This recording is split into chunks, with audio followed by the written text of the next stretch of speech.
নমস্কাৰ বন্ধু-বান্ধৱীসকল এডিআৰই এক্সামৰ বাবে আজি 14 নম্বৰ ক্লাছটো লৈ আহিছোঁ য'ত আমি অতি প্ৰয়োজনীয় জিকে প্ৰশ্ন উত্তৰ সম্পূৰ্ণ অসমীয়াত আলোচনা কৰিম লগতে জিকে প্ৰশ্নবিলাকৰ লগত জড়িত তথ্যবিলাকো আপোনালোকে পাব যিবিলাকৰ পৰাও সম্ভাৱনীয় প্ৰশ্ন আপোনালোকে এক্সামত দেখিবলৈকে পাব প্ৰথমতে ভিডিঅ'টো লাইক কৰিব আহক ভিডিঅ'টো আৰম্ভ কৰোঁ তো আমাৰ 1 নম্বৰ প্ৰশ্নটো মুখ্যতঃ গোবৰ গেছত কি পোৱা যায় গোবৰ গেছৰ কথা আপোনালোকে নিশ্চয় গম পায় গোবৰ গেছত কি থাকে গোবৰ গেছত থাকে মিথেন আৰু এই মিথেনৰ ৰাসায়নিক সংকেত কি তো হেতু এক্সামত প্ৰায় দেখা মিথেনৰ ৰাসায়নিক সংকেত হৈছে CH4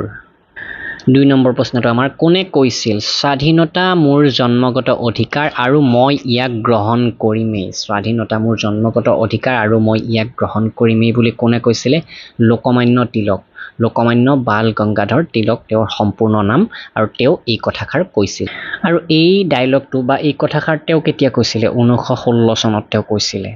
আৰু চাওক লোকমান্য তিলক বা বাল গংগাধৰ তিলক জড়িত হৈ আছে হোম ৰুল লীগৰ লগত যিটো তেওঁ 1916 চনত আৰম্ভ কৰিছিলে আৰু হোম ৰুল লীগ বা হোম ৰুল মুভমেন্টটো প্ৰথম ভাৰতবৰ্ষত ইন্ট্ৰোডিউস কোনে কৰিছিলে হেতু এটা প্ৰশ্ন হৈ যায় তো সেই ক্ষেত্ৰত নাম ল'ব লাগিব আমি এনি বেসেণ্ট আৰু তাৰ লগতে হোম ৰুল লীগটো এপ্ৰিল 2016ত ভাৰতবৰ্ষত বাল গংগাধৰ তিলকে লঞ্চ কৰিছিলে নেক্সট প্ৰশ্নটো ৰাজ্যসভাৰ সদস্যসকল কিমান সময়ৰ বাবে নিৰ্বাচিত হয় তো ৰাজ্যসভাৰ সদস্যবিলাক 6 বছৰৰ বাবে নিৰ্বাচিত হয় আৰু ৰাজ্যসভাৰ মুঠ সদস্য সংখ্যা কিমান বৰ্তমান বা আমাৰ অসমৰ পৰা ৰাজ্যসভালৈকে কিমান গৰাকী সদস্য থাকে ৰাজ্যসভাত মেক্সিমাম 245 গৰাকী সদস্য থাকিব পাৰে আৰু আমাৰ সংবিধানৰ কিমান নম্বৰ আৰ্টিকলত ৰাজ্যসভাৰ এই ইলেকশ্যনৰ বিষয়ে লিখা আছে আৰ্টিকল নম্বৰ 80 এটো মনত ৰাখিব আৰ্টিকল নম্বৰ 80 এটো কথা উল্লেখ আছে যে ৰাজ্যসভাৰ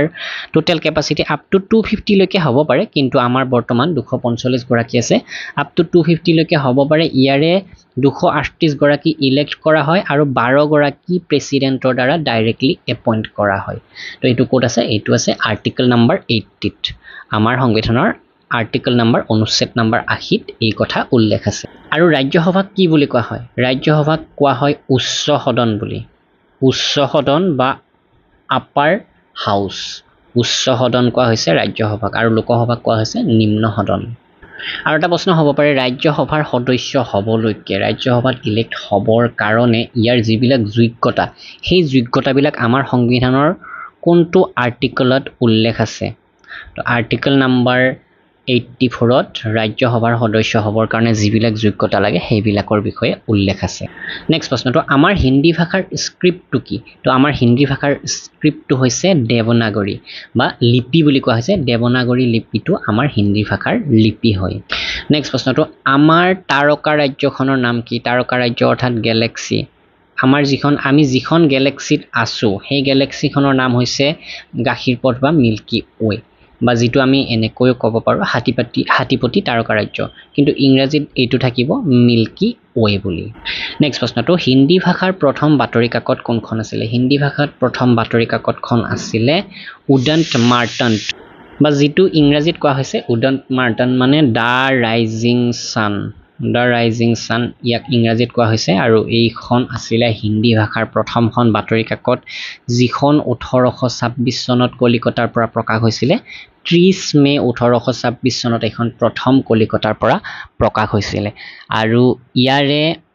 যিগৰাকী পাব্লিশ্বাৰ আছিল বা ইয়াৰ লগত জড়িত মুখ্য ব্যক্তি আছিল তেওঁৰ নাম হৈছে পণ্ডিত যুগল কিশোৰ শুক্লা তেওঁৰ জৰিয়তে এই বাতৰি কাকতখন প্ৰথম প্ৰকাশ কৰা হৈছিল তো আৰু আগন্তুক এই এডিআৰই এক্সামৰ গ্ৰেড 4 ৰ পিডিএফ যদি আপোনালোকে বিচাৰে এখন কিনি ল'ব পাৰে 12000 প্ৰশ্ন উত্তৰ পাব সম্পূৰ্ণ অসমীয়া মাধ্যমত assamgkpdf.com ভিজিট কৰি অথবা ডেসক্ৰিপচনৰ লিংকৰ পৰা আপোনালোকে এখন কিনিব পাৰে আৰু এডিআৰইৰ বাবে ইংৰাজী মাধ্যমত মক পিডিএফ ইতিমধ্যে প্ৰস্তুত কৰা হৈছে তো মুঠ 10টা ফুল লেন্থৰ মক টেষ্ট পিডিএফ আপোনালোকে মাথো 112 টকাতে কিনি ল'ব পাৰে আমাৰ ওয়েবসাইট assamgkpdf.com ভিজিট কৰি নেক্সট প্ৰশ্নটো তুলসী দাস কৃত ৰামচৰিত মানস হিন্দী ভাষাৰ কোনটো উপভাষাত লিখা হৈছে চাওক ৰামচৰিত মানস তো এইখন পুথি কোনে ৰচনা কৰিছে সেইদৰেও প্ৰশ্নটো আহে তুলসী দাসে ৰামচৰিত মানসখন লিখিছে আৰু এই ৰামচৰিত মানসখন তেওঁ হিন্দী ভাষাৰ এটা উপভাষাত লিখিছে সেই উপভাষাটো কি তো সেই উপভাষাটো হৈছে অৱধী নেক্সট প্ৰশ্নটো আধুনিক অলিম্পিক গেমছ কেতিয়া আৰু ক'ত আৰম্ভ হৈছিল তো আধুনিক অলিম্পিক গেমছ প্ৰথম আৰম্ভ হৈছিলে 1896 চনত এথেন্স গ্ৰীচৰ এথেন্স চহৰত প্ৰথম আধুনিক অলিম্পিক আৰম্ভ হৈছিলে আৰু শেহতীয়াকৈ 2024ত অলিম্পিক ক'ত হৈ গৈছে সেইটো আপোনালোকে কমেন্ট কৰি জনাব ইয়াৰ আগৰ সিজনত আমি সেই বিষয়ে আলোচনা কৰিছিলো তো আমাৰ নেক্সট প্ৰশ্নটো কোনখন খেলত ভাৰতে অলিম্পিক গেমছত 8 বাৰ সোণৰ পদক জিকিছে ভাৰতবৰ্ষই অলিম্পিক গেমছত 8 বাৰকৈ সোণৰ পদক জিকিবলৈকে সক্ষম হৈছিলে এখন খেলত আৰু সেই খেলখন হৈছে হকি হকিত ভাৰতবৰ্ষই 8 বাৰকৈ সোণৰ পদক জিকিছে অলিম্পিক গেমছত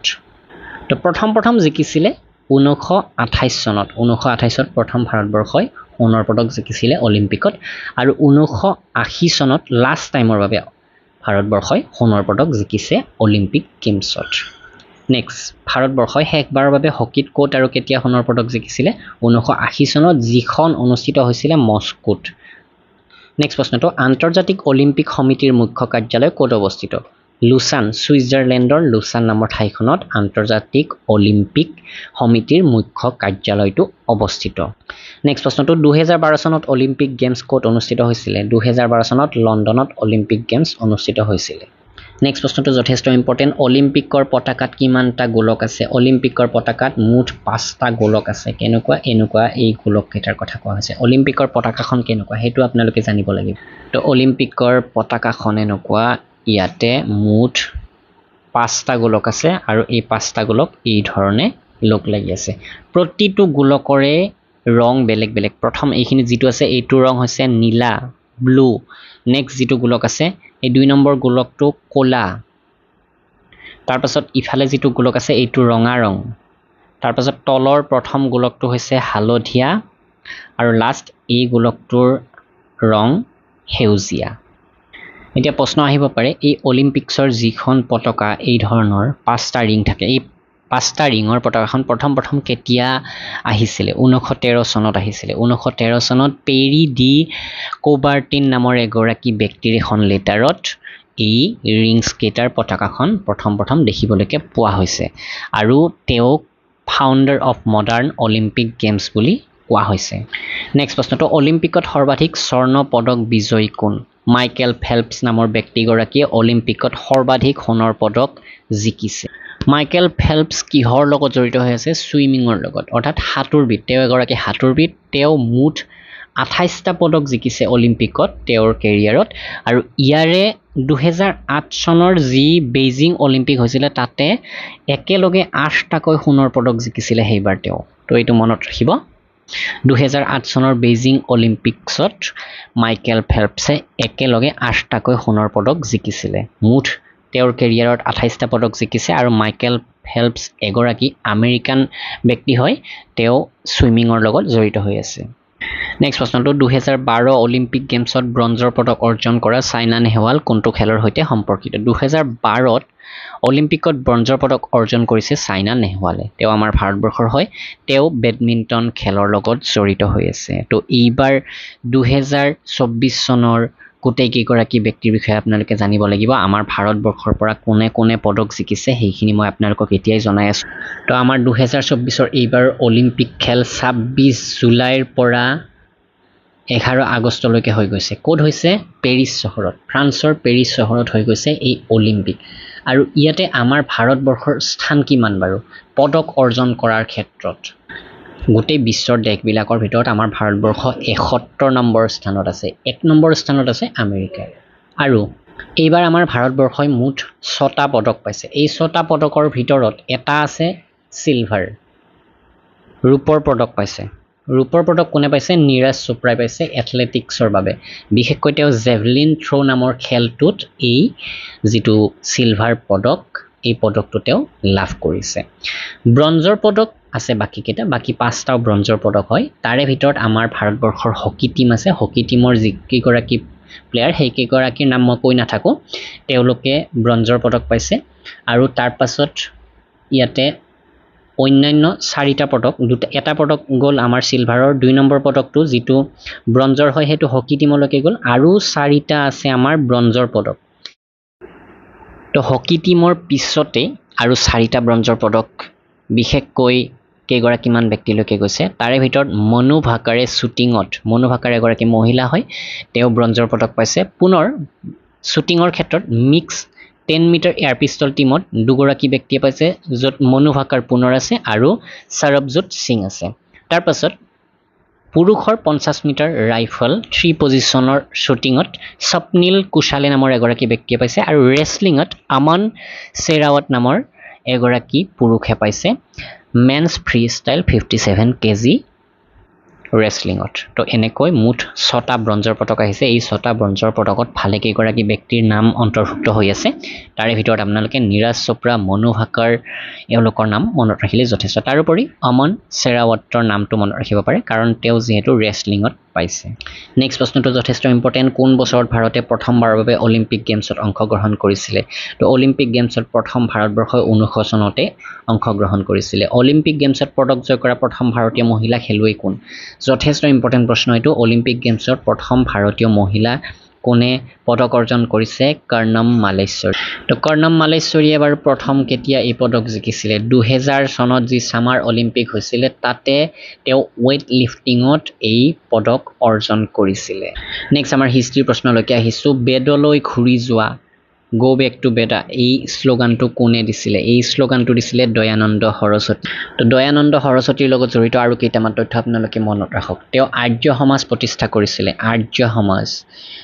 সমাজ তেওঁ কেতিয়া প্ৰতিষ্ঠা কৰিছিলে 1875 চনত দয়ানন্দ সৰস্বতীয়ে আৰ্য সমাজ প্ৰতিষ্ঠা কৰিছিলে নেক্সট প্ৰশ্নটো কোনে ফ্লেগ হাই ষ্টে আৱাৰ্ছ নামৰ বিখ্যাত পতাকা গীতটো ৰচনা কৰিছিলে ফ্লেগ সং এটো তো এই গীতটো কোনে ৰচনা কৰিছিলে শ্যামলাল গুপ্তা কাউন্সিলৰ তো আপোনালোকে শ্যামলাল গুপ্তা বুলি ক'লেও হ'ব এই যিটো ইণ্ডিয়ান ফ্লেগ সং এইটো তেওঁ ৰচনা কৰিছিলে নেক্সট প্ৰশ্নটো জীৱ-জন্তুৰ গাখীৰ জ্বৰ ৰোগ কিহৰ অভাৱৰ ফলত হয় গাখীৰ জ্বৰ ৰোগ বা মিল্ক ফেভাৰ বুলি আমি ক'ব পাৰো মিল্ক ফেভাৰটো কিহৰ অভাৱত হয় তো শৰীৰত কোনটো বস্তুৰ অভাৱ হলে জীৱ-জন্তুৰ ক্ষেত্ৰত মিল্ক ফেভাৰটো দেখিবলৈকে পোৱা যায় তো সেইটো হৈছে ক্যালসিয়াম তো ক্যালসিয়াম বুলি কওঁতে আমি আৰু দুটামান তথ্য মনত ৰখাটো প্ৰয়োজন ক্যালসিয়ামৰ সংকেত কি বা সিম্বল কি CA হৈছে ইয়াৰ সিম্বল আৰু ইয়াৰ এটমিক নাম্বাৰটো যথেষ্ট ইম্পৰ্টেন্ট পিৰিয়ডিক টেবুলত ইয়াৰ এটমিক নাম্বাৰ হৈছে 20 আৰু পিৰিয়ডিক টেবুলৰ কোনটো ব্লকত এই ক্যালসিয়ামটো আছে S ব্লক মনত ৰাখিব S ব্লকত এই ক্যালসিয়ামটো আছে পিৰিয়ডিক টেবুল নেক্সট প্ৰশ্নটো যথেষ্ট ইম্পৰ্টেন্ট মানৱ শৰীৰৰ কোন অংশৰ দ্বাৰা ইউৰিয়া তেজৰ পৰা ফিল্টাৰ কৰা হয় তেজৰ পৰা এই ইউৰিয়াটো মানৱ শৰীৰৰ কোনটো অংশৰ পৰা ফিল্টাৰ কৰা হয় বৃক্ক অৰ্থাৎ কিডনিৰ পৰা এই ইউৰিয়া বিলাক ফিল্টাৰ কৰা হয় নেক্সট প্ৰশ্নটো আৰু আজিৰ সেশনৰ এইটো লাষ্ট প্ৰশ্ন হ'ব কোন ভাৰতীয়ই অৰ্থনীতিৰ নোবেল বঁটা লাভ কৰিছে আমাৰ ভাৰতবৰ্ষৰ পৰা এগৰাকী ব্যক্তিয়ে অৰ্থনীতিৰ নোবেল বঁটা লাভ কৰিছে তেওঁৰ হৈছে প্ৰফেসৰ অমৃত হেন বা একচুয়ালি এইটো অমৰ্ত্য হেন হ'ব লাগে AMARTYA প্ৰফেসৰ অমৰ্ত্য হেনে এই ইকনমিৰ নোবেল বঁটা পাইছে আমাৰ ভাৰতবৰ্ষৰ পৰা আৰু কোন চনত তেওঁ এই বঁটা লাভ কৰিছে তো এই বঁটা লাভ কৰিছে 1998 চনত ইকনমিক্সৰ নোবেল বঁটা তেওঁ 1998 চনত পাইছে তেওঁ বিশেষকৈ ওয়েলফেয়াৰ ইকনমিক্সৰ ওপৰত বিশেষ ৰিসাৰ্চ কৰিছিলে আৰু সেইটোৰ বাবে তেওঁ এই নোবেল বঁটা লাভ কৰিছিলে আৰু আমাৰ ভাৰতবৰ্ষৰ পৰা প্ৰথম কোনে নোবেল বঁটা পাইছিলে হেতু আপোনালোকে কমেন্ট কৰি জনাব ইয়াৰ আগৰ সেশনত আমি সেইবিলাক আলোচনা কৰিছো আৰু ইতিমধ্যে জিকেৰ ভালে কিটা সেশন আপোনালোকৰ বাবে আগবঢ়াইছো যথেষ্টখিনি তথ্য সমল ইয়াতে আগবঢ়াইছো তো আপোনালোকে গোটেইখিনি চাবৰ কাৰণে ডেসক্ৰিপচনত প্লেলিষ্ট এখন দি দিছো আপোনালোকে সেই প্লেলিষ্টখন চাই ল'ব তো ভিডিওটো এইখিনি লাইক কৰিব শেয়াৰ কৰিব ধন্যবাদ